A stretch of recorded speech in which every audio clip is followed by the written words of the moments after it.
Hello dears, review exercise है class 7 की।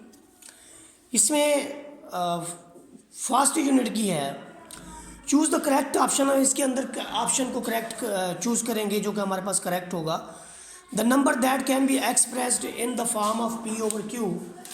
देखिए, जो नंबर हमारे पास पी ओवर क्यू की फॉर्म में होते हैं, तो ये एक डेफिनेशन है कि जब कभी भी हमारे पास नंबर p ओवर q की फॉर्म में होते हैं, तो इस तरह के नंबर्स को हम कहते हैं कि ये q है, यानी rational set of rational number. तो यहाँ पर देखिए, सेट ऑफ रैशनल नंबर को q से डिनोट किया जाता है, वो ये वाला सेट है, तो इसको हम टिक कर देंगे। उसके बाद देखिए हमारे पास है पार्ट नंबर 3। सॉरी, ये जो आपके पास p ओवर q है, ये आपके पास रैशनल नंबर है, ये वाला। और उसके बाद उसने कहा कि रैशनल नंबर का सेट को किस से डिनोट किया जाता है, तो q से। पार्ट नंबर 3 के अंदर देखिए हमारे पास है 1/3। ये देखिए पार्ट नंबर 3 को मैं लिख लेता हूँ। पार्ट नंबर 3 जो है मेरे पास वो ये है कि 1/3,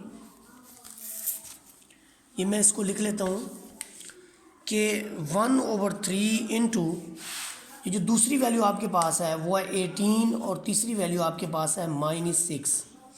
अब 3 किसी भी एक वैल्यू को कैंसिल कर सकता है, 3 6 और 18, तो हमारे पास आ जाएगा 1 मल्टीप्लाइड बाई 6 मल्टीप्लाइड बाई -6। तो इन दोनों को जब हम मल्टीप्लाई करते हैं हमारा रिजल्ट आता है -36। अब -36 जो है वो कहाँ पर है हमारे पास, वो a है, तो हम a को जो है वो टिक कर देंगे। सिमिलरली हमारे पास जो नेक्स्ट पार्ट है वो हमारे पास है माइनस, फिर माइनस के अंदर एक ब्रैकेट है। देखिए गौर करें, -17, ये देखें एक माइनस बाहर है, इधर है 17, -17 डिवाइडेड बाई 20, ये है आपका। 17 में से 17 जाए तो इधर 0 रह जाएगा, 0 के बटे में कुछ भी हो तो रिज़ल्ट आता है 0। तो हम इसके लिए 0 को टिक कर देंगे, जो ऑप्शन हमारे पास 0 होगा। आगे जो नेक्स्ट पार्ट इसका है उस पर ज़रा गौर करें। ये मैं इसकी वैल्यू लिख देता हूँ। ये आपके पास वैल्यू है जी -5/6 जमा 3/7। ये आपके पास बराबर है 3/7 प्लस खाली डब्बा। ये ऐसे है जैसे हमारे पास होती थी a + b, इधर होता था b + a। तो यहाँ पर -5/6 है, इधर 3/7 है, 3/7 इधर तो मौजूद है, इधर -5/6 मौजूद नहीं है। तो यहाँ पर हम देखेंगे -5/6 ये वाली है, तो हम इसको टिक कर देंगे। इसी तरह से हमारे पास पार्ट नंबर 6 है, वो कहता है the difference between actual value and the estimated value is called. ये एरर की डेफिनेशन है, इसको हम कहते हैं कि ये एरर है। उम्मीद है आपने यूनिट भी पूरा अच्छी तरह पढ़ा होगा। जिस बच्चे ने इस यूनिट को अच्छी तरह पढ़ा है तो उसको तो ये ऑब्जेक्टिव समझ आ जाएंगी। जिस बच्चे ने ये यूनिट अच्छी तरह नहीं पढ़ा तो उसकी जो ऑब्जेक्टिव्स हैं वो इतनी अच्छी नहीं होंगी। इसलिए इसकी ऑब्जेक्टिव को अच्छा बनाने के लिए आपको इस यूनिट को स्टडी भी करना पड़ेगा। नेक्स्ट पार्ट जो हमारे पास है उस पर ज़रा गौर करें। हमारे पास है कि who introduce board mass method, यानी किसने बोर्ड मास मेथड को जो है वो इंट्रोड्यूस करवाया, तो इसका आंसर है एचिलिस रेसेलफेल्ड, ये हमारे पास है। इसके बाद है बोर्ड मास में ऑफ किस लिए स्टैंड होता है, ऑफ स्टैंड होता है मल्टीप्लिकेशन के लिए, तो हम इसमें मल्टीप्लिकेशन को टिक कर देंगे। उसके बाद देखिए वो कहता है कि the empty set we use the symbol, empty set के लिए फाई की सिंबल का इस्तेमाल किया जाता है। The set written in bracket, ये इस वाली ब्रैकेट में सेट लिखा जाता है। इसके बाद देखिए वो कहता है if sets A and B are disjoint, disjoint set वो होते हैं जिनमें कॉमन कुछ ना हो। तो कॉमन कुछ ना होने का मतलब ये है कि अगर ए और बी को से दो सेट हैं तो उनका इंटरसेक्शन फाई आएगा, तो हम कहेंगे कि ये हमारे पास जो है सेट्स हैं ये डिसजॉइंट हैं। इसके बाद जो हमारे पास नेक्स्ट पार्ट है वो कहता है इफ़ a = 1 2 b = 4 5। तो देखिए इनमें से सिर्फ एक ही नोटेशन है, इसमें भी 2 एलिमेंट हैं, इसमें भी 2 एलिमेंट हैं। ये आपका ऐसे है कि नंबर ऑफ़ एलिमेंट्स अगर a के अंदर इक्वल हो जाएं number of elements in b, तो हम इसको कहते हैं एक एक मुताबिकत। इसका मतलब है a एरो टू b, ये आपका है, तो इसमें हम इसको टिक करेंगे। उसके बाद हमारे पास है वेन डायग्राम से यूनिवर्सल सेट को रिप्रेजेंट किया जाता है स्क्वायर ब्रैकेट के साथ। तो ये हमारा क्वेश्चन नंबर 1 था। अब अगले जो क्वेश्चंस हैं उनको हमने राइट डाउन किया हुआ है, उनका भी स्टार्ट इसी वीडियो के अंदर हम लेंगे। ये देखें ये हमारे पास क्वेश्चन है जी। जो क्वेश्चन नंबर 2 आपके पास है उस पर ज़रा गौर करें। क्वेश्चन नंबर 2 जो हमारे पास है वो ये है, रिव्यू एक्सरसाइज 1A का क्वेश्चन नंबर 2 जो है वो ये है कि represent the following on the number line. हमारे पास पहला है 250, 230, 140, 90, 100, 120। यानी स्केल में अगर देखें तो एक 10 का डिफरेंस है।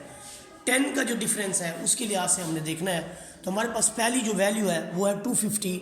ये स्केल पे बराबर हमने डॉट्स लगा लिए हैं। उन डॉट्स की मदद से मुझे उम्मीद है कि आपको नज़र आ रहा होगा, नहीं आ रहा तो मैं इसको मज़ीद क्लोज कर देता हूँ। तो इसमें देखिए हमारे पास 80 से लेकर 270 तक की वैल्यूज़ हैं। इसमें 250 जो है आपको नज़र आएगा, ये देखें 250 जो है वो आपका यहाँ पर है, ये वाला 250 है। तो यहाँ पर आप मार्क कर देंगे कि ये हमारे पास 250 है। फिर आपके पास है 230। तो 230 की जहाँ तक बात है तो इससे 2 डिजिट आप पीछे जाएँ तो ये वाला जो पॉइंट है ये इसका 230 है। फिर इसके बाद आप देखें आपका 140 ये वाला जो पॉइंट है आपके पास ये 140 है। 90 आपका कहाँ मिलेगा, इससे पीछे आपको मिलेगा 80 के बाद ये आपका 90 है। उसके बाद देखें आपके पास है 100, ऑटोमेटिकली इसके फ़ौरन बाद आपको 100 मिल जाएगा। उसके बाद आपके पास है 120 जो है 100 से 20 यानी 2 स्टेप आगे जाएंगे तो आपको 120 मिल जाएगा। इसके बाद देखें आप मज़ीद जो है मज़ीद हम क्या करेंगे, हमारे पास अब फ्रैक्शनल नंबर्स हैं। फ्रैक्शनल नंबर्स को हमने करना है।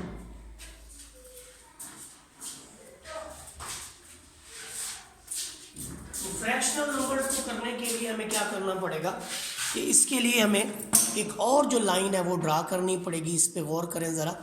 ये फ्रैक्शनल लाइन के लिए हमने लाइन ड्रा की है। ज़ाहिर है इसमें जो हमारे पास डिजिट्स हैं पार्ट नंबर 2 के लिए वो आपके पास है 50.5, 55.5, 57.6। इनकी जो है वो हमने तमाम वैल्यूज़ को जो है मार्क करना है। तो आप देखें कि यहाँ पर जो पॉइंट आपके पास है ये 50 अगर मैं देखूँ तो 50 जो है आपके पास वो 60 और 40 के दरमियान में होता है। ये तो हो गया आपका 50। तो 55.5 50 तो ये हो गया 50.5 इससे थोड़ा सा पीछे होगा, थोड़ा सा इससे यानी आगे होगा। तो यहाँ पर आपका होगा 50.5। उसके बाद जो आपके पास है वो है 55.5। तो 55.5 यहाँ पर ही होगा, ये इससे थोड़ा सा आगे यहाँ पर आपका 55.5 होगा। उसके बाद आपके पास है 57। तो 57 भी आपका यहाँ पर ही होगा, इससे 60 से थोड़ा सा पीछे। उसके बाद आपके पास है -55.5। तो माइनस की जब बात होगी तो फिर हम 60 के पीछे जाएंगे। 55.5 हम यहाँ देखेंगे, यहाँ पर माइनस का 55.5। उसके बाद हमारे पास जो है -53.5 है। 53 ज़ाहिर है फिर वो इससे थोड़ा पीछे होगा, यहाँ पर 53.5 2 डिजिट इससे पीछे होगा। उसके बाद आप ये देखें सारी जो लाइन आपकी है वो टोटली की टोटली हमने मार्क कर दी है। ये इसके छोटे पेयर हैं, आप इसमें भी बना सकते हैं। अब हम इसके बाद देखेंगे इसका नेक्स्ट पार्ट। इसका जो नेक्स्ट पार्ट है वो हमारे पास है जी पार्ट नंबर 3। पार्ट नंबर 3 के अंदर देखें हमने इसमें भी लाइंस की डिस्ट्रीब्यूशन की हुई है। डिस्ट्रीब्यूशन जो है वो लाइन की कहाँ से कहाँ तक है। पार्ट नंबर 3 से लेकर ये आपके पास 2200, 2000, 1800, आपके पास 2500 ये वाली है। तो 1500 से लेकर हमारे पास मैक्सिमम है 25। तो 1500 आप देखें 1400 से मैंने शुरू किया है, ये 1500, ये 1600, 17, 1800, ये 1900, ये 2000, ये 2100, ये 2200। तो हमारे पास जो पहली क्वांटिटी है वो 15 है, 15,000 वो ये वाली है, ये जो हमने लगा रखी है। फिर उसके बाद ये देखें सबसे पहली वैल्यू ये वाली हमने लगा ली। फिर आप 2100 को देखना चाहते हैं तो आपका 2100 यहाँ पर है, ये देखें ये आपका 2100 है। फिर उसके बाद ये 2100 भी हो गया। उसके बाद है 2500 देखें ये आपका 2200 है। तो 25 से मैं ड्राइव करना ही भूल गया, 2200 है तो 2500 एंड में होगा कहीं पे यहाँ पर इससे आगे। इसके बाद देखें आपके पास है 1800, तो ये 1800 है, इसको मार्क करेंगे लाइन के ऊपर। फिर उसके बाद आपके पास 2000 है, 2000 ये वाला खड़ा हुआ है, इसको मार्क करेंगे। फिर उसके बाद आपके पास 2000 के बाद है 2200, इससे 2 स्टेप आप आगे जाए, यहाँ पर आपके पास 2200 जो है वो लिखा हुआ है। तो ये सारे डिजिट जो है वो हमने नंबर लाइन पे ड्रा कर लिए हैं। अब हम इसके बाद इसका पार्ट नंबर 4 की बात करेंगे। पार्ट नंबर 4 के अंदर देखें हमारे पास जो मिनिमम छोटी से छोटी वैल्यू है वो है -15, और यानी सॉरी बड़ी से बड़ी, अब नेगेटिव में है तो ये बड़ी हो गई, और फिर छोटी से छोटी आपके पास -70 है। तो -15 से -70 तक हमने जाना है। -15 आपका यहाँ पर मार्क है, ये मैंने पहले से लगा लिए थे रियल लाइन के ऊपर। और उसके बाद देखें हमारे पास जो है इसका जो नेक्स्ट पार्ट है उसको गौर करें ज़रा। ये -15 हमने लगा लिया, फिर उसके बाद -40 जो है वो आपका यहाँ पर है, ये वाला -40 है। उसके बाद आप देखें कि जो आपका -30 है वो इससे थोड़ा पीछे यहाँ पर ये -30 है। उसके बाद आपका -25 है वो इससे थोड़ा सा पीछे यहाँ पर है आपके पास। इसके बाद आप देखें कि आपके पास -65 है, तो ये -60, ये आपका -65 है आपका, 70 से थोड़ा सा पीछे यहाँ पर होगा आपका -65। और उसके बाद आपके पास है -70, तो ये आपका -70। तो ये आपका पार्ट नंबर 4 हुआ। उसके बाद आप पार्ट नंबर 5 में गौर करें ज़रा। पार्ट नंबर 5 बहुत इजी है, इस पर ज़रा आप गौर करें कि ये जो मैंने लिखा हुआ ना 1/5 को हमने रिप्रेजेंट करना है। 1/5 आपका जो है 0 से 1 के दरमियान कहीं पे है। अब 0 से 1 के दरमियान अगर आप आदाद को 5 बराबर हिस्सों में तकसीम कर दें, ये आपका पहला 0 हिस्सा, ये पहला हिस्सा 1/5, 2/5, 3/5, 4/5, 5/5। तो ये जो हमने ड्रा किया है ये आपका 1/5 है। उसके बाद निचले डिजिट्स के अंदर अगर आप जाएं तो यहाँ पर हमने रिप्रेजेंट करना था -2/5 को। -2/5 का मतलब है 0 से -1 के दरमियान में। अगर मैं इसको बराबर 5 हिस्सों में तकसीम कर दूँ तो पहला हिस्सा -1/5, ये फिर -1/5, -2/5, तो ये -1/5 के फ़ौरन बाद आपके पास आ जाएगा -2/5, फिर -3/5, -4/5, फिर -5/5। तो -5/5 जो है वो आपका 1 हो जाएगा। ये देखें -5/5, 5 से 5 कट गया तो -1 होता है। तो ये हमारा तरीक़ाकार है। उसके बाद देखें हमारे पास पार्ट नंबर 6 जो है, पार्ट नंबर 6 की लाइन को आप देखें तो इससे हमने क्या किया हुआ है। पार्ट नंबर 6 की ये वाली जो लाइन है इसमें हमने 9/11 को रिप्रेजेंट करना है। 9/11 भी आपका 0 से 1 के दरमियान में होता है। ये आपका 0 हो गया, ये 1 हो गया, इसे बराबर 11 हिस्सों में तकसीम कर लें। जो इसका पहला हिस्सा है 1/11 है, दूसरा 2/11 है, 3/11, 4/11, 6/11, 7/11। आपने करना है 9/11। तो 9/11 जो है वो ये हुआ, 9/11 वो है जब धमाके शमाके हुए थे अमेरिका के ट्रेड सेंटर पे, ये जो 9/11 है। इसके बाद देखिए हमारे पास जो नेक्स्ट है हमारे पास पार्ट, उसके अंदर हमने रिप्रेजेंट करना था -7/13 को, -7/13 को।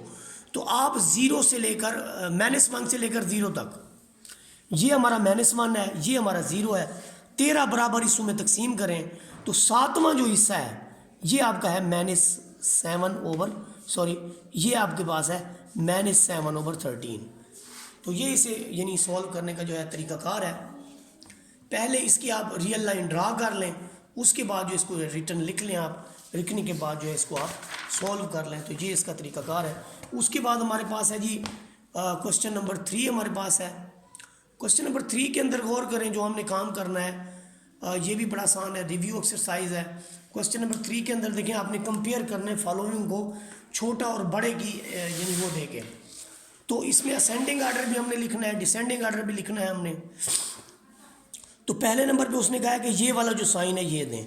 अब ये देखें ये आपके पास है 3,26,781, ये है 3,26,681।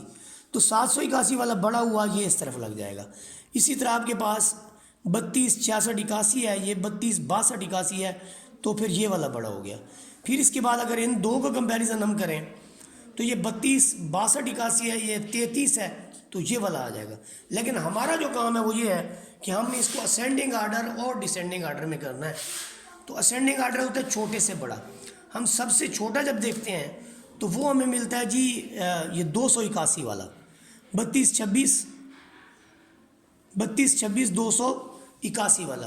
तो यहाँ पर मैं लिखूँगा पहले नंबर पे 32,26 ये वाला 32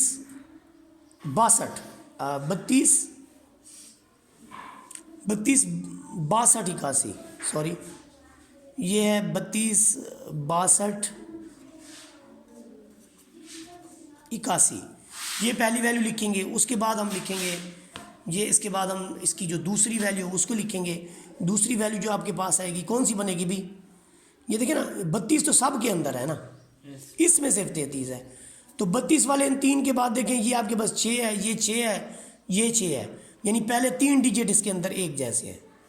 फिर चौथे डिजिट में देखिए यहाँ पर 7 है, इधर 6 है, छोटा हो गया, इधर 2 है, तो 2 वाला सबसे छोटा हो गया, तो इसलिए इसको लिखा है, इसको पहले नंबर पे लिखा है। फिर दूसरे नंबर पे जो है हम लिखेंगे ये 281 है, 681 और 781 है। फिर हम 681 वाला लिखेंगे, ये वाला, यानी हम क्या लिखेंगे 32 6 6 1 और 1 8 और 1। इसके बाद हम इससे जो बड़ा होगा वो लिखेंगे 32, ये वाला लिखेंगे इसके बाद, यानी हम लिखेंगे 32 6 7 8 1 और एंड में 33 वाला लिखेंगे। 33 वाला जो हमारे पास है वो क्या है 33 62 91। अब इसी को हम उलट कर लेंगे डिसेंडिंग आर्डर के अंदर, यानी अब हम 33 62 91 को पहले लिखेंगे, उसके बाद हम क्या करेंगे, उसके बाद हम लिखेंगे इसके बाद जो वैल्यू है वो है जी 32 6 7 8 1 ये वाली। उसके बाद हम लिखेंगे ये वाली 32 66 81। उसके बाद हम लिखेंगे लास्ट वाली हमारे पास है 32 62 81 32 62 81। तो ये हमारी डिसेंडिंग आर्डर हो जाएगा। यही काम हमने इसके अंदर करना है। यहाँ पर हमारे पास जो वैल्यूज़ हैं पार्ट नंबर 4 के अंदर वो सारी की सारी नेगेटिव हैं। नेगेटिव में जब असेंडिंग आर्डर होगा तो जो जितनी बड़ी वैल्यू है वो उतनी ही छोटी होगी। मसलन आप देखें इसमें 555 है मनफी में, इसमें 565 है, इसमें 565 के साथ यहाँ पर 0 है, इसमें 8 है, तो ये सबसे छोटी है क्योंकि ये मनफी में है, तो ये नंबर 1 पे आएगी। फिर उसके बाद हम देखेंगे नंबर 2 पे कौन सी आती है। नंबर 2 पे ये देखें कि ये आएगी जी, ये 56 है ना साथ में, तो ये आएगी नंबर 2 पे। और ये वाली जो है आपके पास 555 के साथ है, ये आपके पास नंबर 3 पे आएगी और ये आपके पास नंबर 4 पे आएगी। अब जाहिर है जो पहले नंबर पे आएगी उसे यहाँ पर लिखेंगे आप, जो दूसरे नंबर वाली यहाँ पे, इधर तीसरे नंबर वाली और इधर चौथे नंबर वाली भी। और फिर यहाँ पर जब आएंगे तो फिर चौथे को पहला बना देंगे, फिर तीसरा लिखेंगे, फिर दूसरा लिखेंगे, फिर पहली वैल्यू लिखेंगे। समझ आ गई ना बाकी ऊपर लिखी हुई है वैसे की वैसे लिख लें। अब हम इसका देखते हैं नेक्स्ट पार्ट। इसमें भी वही हमने असेंडिंग आर्डर लिखना है और डिसेंडिंग आर्डर लिखना है। असेंडिंग होता है बड़े से छोटे की तरफ, तो सबसे बड़ी वैल्यू देखें 108 108। पहले तो आप ये देख लें कि ये सारे का सारा हो क्या रहा है। ये आपके पास ये वैल्यू 108 है, ये 108 है, ये 111 है और ये भी 111 है। तो सॉरी ये 108 है, ये 180 है, 180 इन सबसे बड़ी है, तो ये आपकी पहले नंबर वाली हो गई। फिर 180 के बाद जो 111.78 है ये दूसरे नंबर पे आ जाएगी, 111.70 है ये तीसरे नंबर पे आ जाएगी, ये आपकी चौथे नंबर पे आ जाएगी। तो जब आप लिखेंगे असेंडिंग आर्डर तो सबसे बड़ी वैल्यू यानी 1 नंबर लिखेंगे, फिर आप दूसरी वैल्यू लिखेंगे, फिर तीसरी लिखेंगे और एंड में जब आप डिसेंडिंग आर्डर लिखेंगे तो फिर इसको चेंज कर लेंगे, चौथी पहले, तीसरी फिर दूसरी और फिर पहली। ये आप लिख लें, कौन सा मुश्किल है इसमें। इस क्वेश्चन के अंदर देखें कि ये फ्रैक्शंस में दिया हुआ है। जब कभी भी हमें कोई क्वेश्चन फ्रैक्शंस के अंदर गिवन होगा तो हम सबसे पहला काम जो है वो ये करेंगे कि उन फ्रैक्शंस के डिनोमिनेटर जो है एक जैसे कर लें। तो फ्रैक्शन के डिनोमिनेटर एक जैसे कैसे करेंगे, ये 5 है, ये 15 है, ये 10 है। आप देखिए कि हमारे पास 5, 15 और 10 का जो एलसीएम आता है 5, 15 और 10 का जो एलसीएम है वो 30 आता है। मतलब 2 पे करें 5, 15, 5, फिर आप 3 पे कर लें, फिर आप 5 पे कर लें, 2 दिया 6, 6 5 30 कैसे बनाएंगे। हर डिजिट को आप 30 बनाएंगे। ये देखें 7/10 है तो आप इसको भी 3 से ज़रब देंगे, इसे भी आप 3 से ज़रब देंगे। ये 5 है 5 को आप इधर 6 से ज़रब देंगे, इधर 6। हमारा मकसद क्या है?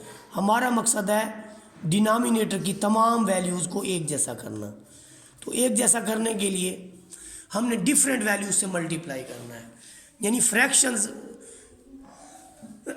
लाइक फ्रैक्शन के अंदर कन्वर्ट करना है। 7 या 21, 21/30, -18/30, -21/30 और 26/30। जो आपके पास अब असेंडिंग आर्डर है, असेंडिंग में पॉजिटिव बड़ी आएंगी, ये भी पॉजिटिव है और ये भी पॉजिटिव है। पॉजिटिव में 26 वाली बड़ी है, तो 26/30 से जो रिलेटेड है वो आपकी है 13/15। तो असेंडिंग आर्डर में पहली वैल्यू जो होगी वो हमारी होगी 13/15। ये बार कौन बोल रहा है? चुप करो इसे। फिर आपके पास दूसरी वैल्यू ऑटोमेटिकली 7/10 आ जाएगी, ये वाली। फिर आपके पास दोनों नेगेटिव है, नेगेटिव में जो छोटी होती है वही बड़ी होती है। तो -18/30 से रिलेटेड आपका -3/5 है, और फिर आपका है -7/10। जब आप इसकी डिसेंडिंग ऑर्डर लिखें तो इसी को आप -7/10 को पहले लिख लें, फिर आप लिख लें -3/5 को, फिर आप 7/10 को लिख लें, और एंड में आप 13/15 को लिख लें। तो ये आपके पास जो है इसका क्वेश्चन नंबर 3 का सलूशन था। इसके बाद हम बात करते हैं क्वेश्चन नंबर 4 की। क्वेश्चन नंबर 4 के अंदर देखें, हमें कुछ मिक्स्ड फ्रैक्शन दी हुई है और इन मिक्स्ड फ्रैक्शन को हमने कन्वर्ट करना है इम्प्रॉपर फ्रैक्शन में। तो यहाँ से हम स्टार्ट लेते हैं। ये जो पहली वैल्यू हमारे पास है 1 से 7/9, 7 एकम 7 और 9 16/9। दूसरी जो आपके पास है 5 या 15 और 1 16/5। और हमारे पास जो तीसरी वैल्यू है वो है 12 दूनी 24 और 5 29/12, 8 7 56, 56 और 5 61/7। ये हमने इम्प्रॉपर फ्रैक्शन में कन्वर्ट कर दिया। यहाँ पर जो क्वांटिटीज़ हैं हमने इनको कन्वर्ट करना है मिक्स्ड फ्रैक्शन में। तो देखते जाइए, 22 को जब आप देखें, आप अगर 22 को तकसीम करेंगे 7 पे, तो 7 या 21 आपका 1 बचेगा। आप इसे लिखेंगे 3 सही 1/7, 3 सही 1/7। पहली वैल्यू को लिखेंगे ये वाली। फिर दूसरी आपके पास है 48/14, 4 या 42 होता है, नीचे 6 बचेगा, ऐसे लिखेंगे 3 सही 6/14, 3 सही 6/14। तो ये आपके पास दूसरी वैल्यू है। अब हम तीसरी को देखें तो 43 को आप 13 पे तकसीम करें, 13 3 39। यहाँ पर आपका 13 में से 9 गया, 4 बचा, तो आप लिखेंगे 3 सही, ऐसे लिखेंगे 3 सही 4/13, 3 सही 4/13। इसके बाद जो हमारे पास अगली वैल्यू है वो ये वाली है 68/9। तो 68 को अंदर रखें, 9 पर तकसीम करें, तो ये 9 7 63 बनता है, नीचे 5 उतरेगा। आप इसको यूँ लिखेंगे 7 सही 5/9। तो ये हमारे पास जो है फ्रैक्शंस जो है वो उसका कन्वर्शन हो जाएगा। इसके बाद हमारे पास है जी क्वेश्चन नंबर 6। क्वेश्चन नंबर 6 के अंदर देखें हमने क्या करना है। वो कहता है कि आपके पास एक प्रोडक्ट है, उसके अंदर 2 नंबर्स जो हैं, एक 77 है, दूसरा हमें पता नहीं है। एक फर्स्ट नंबर है, उसमें से एक है 13/8, तो आपने दूसरा नंबर मालूम करना है। यानी जो आपके पास प्रोडक्ट वैल्यू है, इस पर ज़रा गौर करें। उसने कहा है कि the product of 2 numbers is 77/56। यानी 2 नंबर हैं, एक लेट करें कि x एक नंबर है, let x be a number. फ़र्ज़ करें कि x हमारे पास नंबर है, तो एक x और दूसरा जो है वो 13/8 है। दोनों की मल्टीप्लिकेशन है 77/56। तो अगर x के 13/8 का मैं मल्टीप्लिकेटिव इन्वर्स इधर अप्लाई कर दूं, तो इधर भी मुझे इसका मल्टीप्लिकेटिव इन्वर्स अप्लाई करना पड़ेगा। देखिए क्या किया मैंने, 8/13 से इधर ज़रब दिए, 8/13 से इधर भी ज़रब दे दिए। 8 से 8 कैंसिल, 13 से 13 कैंसिल, यहाँ से आ जाएगा x। और इधर जो हमारे पास है 8 एकम 8, 8 7 56। हमें जो रिज़ल्ट मिलेगा वो बड़े क्लियर है, ऊपर 77 है और नीचे 13 7 91 है। यानी अगर इस वैल्यू में x की जगह मैं 77/91 रख दूँ 77/91, तो हमारे पास ये रिज़ल्ट आता है जी 77/56। इसके बाद जो हमारे पास क्वेश्चन है वो 5 में छोड़ गया था क्वेश्चन नंबर 5 यहाँ आपको नज़र आ रहा होगा। इसके डिफरेंट पार्ट हैं जिन्हें हमने सॉल्व करना है। बहुत ही आसान है, हम तरतीब के साथ चलेंगे। हम पहला पार्ट करेंगे, गौर से देखें पहले पार्ट के अंदर कि जब डिनोमिनेटर आपके पास एक जैसे हो, क्योंकि रिव्यू एक्सरसाइज है, मिक्स्ड क्वेश्चन आएंगे। जब तक आप यूनिट पूरा ना देखें, इसकी पूरी वीडियोस जो है पीछे हैं, तब तक आपको ये समझ नहीं आएंगे। दोनों के डिनोमिनेटर एक जैसे हैं, तो इस सूरत में आप जो है वो नीचे 13 लिखेंगे, डिनोमिनेटर के अंदर आप 13 लिखेंगे। ऊपर वाली दोनों वैल्यूज़ को वैसे लिख के आप जमा कर देंगे, 9 ऊपर 13 नीचे। तो ये आपका पहला पार्ट जो है वो कंप्लीट हो जाएगा। इसके बाद देखिए हमारा जो दूसरा पार्ट है उसमें माइनस है, लेकिन एक चीज़ है कि इधर आपके पास 8 है, इधर 16 है। 8 का डिनोमिनेटर अगर 16 करना चाहते हैं, एक जैसे डिनोमिनेटर यहाँ भी 2 से ज़रब दे दें, यहाँ भी 2 से ज़रब दे दें, तो आपका बड़ा आसान है। नीचे 16 है ना, तो वो 16 आपका एलसीएम आ गया। ऊपर 13 तो नहीं, 26, इधर 9। 26 में से 9 जाए तो कितना बचेगा? यूँ करो, 26 में से 10 निकाल लो तो कितना हो गया? 16। 16 में से एक और दे दो तो 17। 17/16, जिसे हम 1 से ही 1/16 कहते हैं मिक्स्ड फ्रैक्शन में। अगला जो हमारे पास पार्ट है, पार्ट नंबर 3, उसमें मल्टीप्लिकेशन का रिलेशन है। ऊपर वाली वैल्यू ऊपर से ज़रब होगी, नीचे वाली नीचे से ज़रब होगी। तो 7 एकम 7, 7 तिया 21, 3 एकम 3, 3 एकम 3। तो बड़ा ही आसान आपके पास, ऊपर आपके पास है -1 मल्टीप्लाइड बाई -1 और नीचे आपके पास है 11 मल्टीप्लाइड बाई 1। तो माइनस इंटू माइनस प्लस होता है, ऊपर 1 आएगा, नीचे 11 आएगा। तो ये 1/11 जो है वो इसका रिज़ल्ट है। नेक्स्ट पार्ट में देखें, यहाँ पर डिवीजन का साइन आपको मिल रहा है। डिवीजन जब मल्टीप्लिकेशन में बदलेंगे तो नीचे वाली वैल्यू ऊपर, ऊपर वाली नीचे। ये माइनस, इधर भी माइनस हो, इधर भी माइनस हो, प्लस में कन्वर्ट हो जाती है। 11 वाला टेबल एक बार और 11 वाला 11 बार 121 होता है। 2 वाला टेबल एक बार और 2 चौके 8। ऊपर जो आपके पास वैल्यूज़ बचेंगी वो है 4 क्रॉस 11, नीचे 1 क्रॉस 1, तो 44/1, जिसे हम 44 ही कहेंगे। तो ये हमारे पास था क्वेश्चन नंबर 5। इसके बाद हमारे पास है क्वेश्चन नंबर 7, वो भी बहुत आसान है, गौर से देखिए। क्वेश्चन नंबर 7 जो है, इसकी स्टेटमेंट ज़रा समझ लें। वो कहता है कि अहमद ने ट्रैवल किया 8/9 kilometer to his house to the library. पहले वो लाइब्रेरी की तरफ गया और लाइब्रेरी जाने के बाद, ये देखिए, लाइब्रेरी जाने के बाद वो स्कूल गया और फिर स्कूल और घर के दरमियान का जो फासला है वो आपके पास है 1/3 kilometre. How much distance was between the library and school. तो देखिए, पहले घर से लाइब्रेरी गया, फिर लाइब्रेरी से स्कूल। तो ये वाला हाउस से लाइब्रेरी तक का फासला है 8/9, 8/9। और फिर लाइब्रेरी से स्कूल तक का फासला है 1/3। तो अगर दोनों फ्रैक्शंस को इकट्ठा कर लिया जाए, इसका भी डिनोमिनेटर 9 है तो इसका भी डिनोमिनेटर 9 कर लें, तो देखिए यहाँ क्या बना 8/9, यहाँ क्या बना 3/9। नीचे 9 लिख लें, 8 और 3 कितना हो गया? 11/9 किलोमीटर वो डिस्टेंस तय करेगा। इसके बाद जो बाकी क्वेश्चन है वो इंशाल्लाह नेक्स्ट वीडियो के अंदर। जज़ाकल्लाह खैर।